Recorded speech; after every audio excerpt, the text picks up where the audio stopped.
Welcome to this week's episode of Kidlet 6. Each week, we get to spend 6 minutes together celebrating book birthdays, connecting with authors, and discovering lots of great books. As a reminder, all the books mentioned in today's episode are listed down in those show notes below. So if you hear about a book that sounds interesting, you can look down there to get all the details you need to find the book. As we get closer to summer, I want to encourage you to head to your local library. Many of them offer summer reading programs and challenges, and they're a great way to have a lot of fun with reading in the summer. So head to your local library and see what they have going on this summer.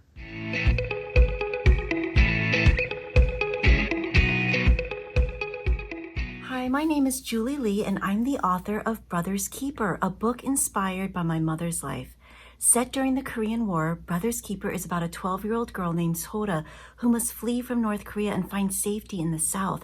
But when a bombing separates the family, it's up to Sora to get herself and her little brother to South Korea alone, over mountains, across icy rivers, and around enemy soldiers. Can two children survive 300 miles of war zone on their own? I'll let you read the book to find out. Now, if Brother's Keeper intrigues you, then I highly recommend Ground Zero by Gratz. This book follows two kids, 9-year-old Brandon, who must escape from the World Trade Center when a plane crashes into the tower during the 9/11 attacks, and 11-year-old Reshmina, who lives in war-torn Afghanistan 18 years later. The two timelines end up connecting in a surprising way. I hope you check out these and other riveting historical novels. Happy reading, everyone. This week's Kidlet 6 book of the week is Torpedoed by Deborah Heiligman. This is a nonfiction book about an event that takes place during World War II. In the early 1940s, there were quite a few German bombs being dropped all over England, particularly in London. And so Operation Pied Piper followed, where many school children in London were evacuated out to the countryside. However, some families decided that they wanted to evacuate their children even further. And so children from all over in England applied for this program, and many of them went with their siblings and boarded ships, set off for places like Canada, United States, in the efforts that they would be able to stay safe during the war. In September of 1940, 100 children boarded the SS City of Benares, a passenger ship headed for Canada. They were going to be accompanied by warships in an effort to keep them safe, and unfortunately, a German submarine was able to torpedo their ship. This is the story of what happens leading up to being torpedoed and afterwards. Unlikely heroes are discovered, and unfortunately, not all of the children survive.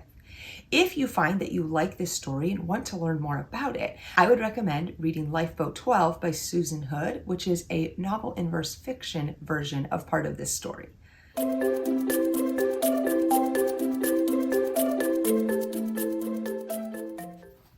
The day a book first comes out is called its publication date, but it can also be called its book birthday, and since that's a lot more fun, we're going to go with that. So let's get ready to celebrate a few of this week's book birthdays.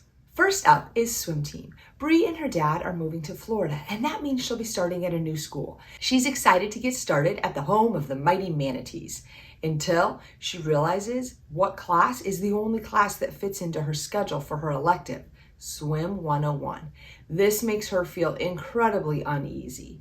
Fortunately for Bree, there's an elderly woman that lives in their apartment building who used to be a swim team captain, and so she's willing to help Bree out. With Edda's training and Bree's hard work, Bree soon finds herself on the swim team, and they discover that they're turning the team around. Will they be able to win the state championship? Next up is Best Friends, Bikinis, and Other Summer Catastrophes. Alex and Will have been best friends forever. Alex has always known that her best friend Will be there for her. And as an added bonus, he's her neighbor.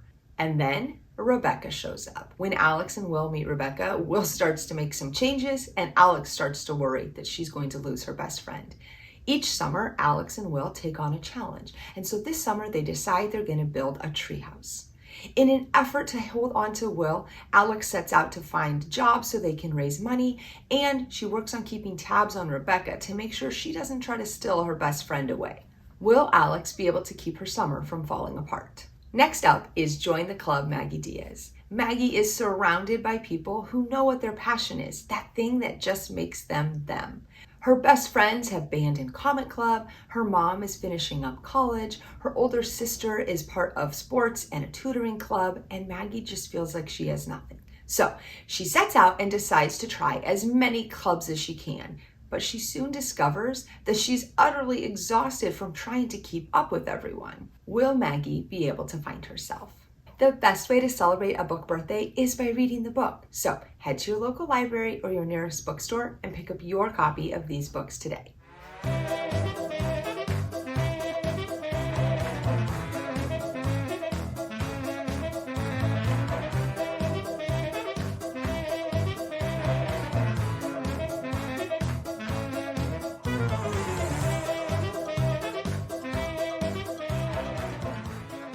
The North Pole in January is a frigid place to be. Do you think you can create your own sentence using the word frigid? Try creating your own sentence and then share it with us on social media or put it in the comments below. Thank you for watching this week's episode of Kidlit 6. We'd love to hear what books you're reading, and you can email us at the address listed below or comment down below with what you're reading right now. Have a great week and happy reading.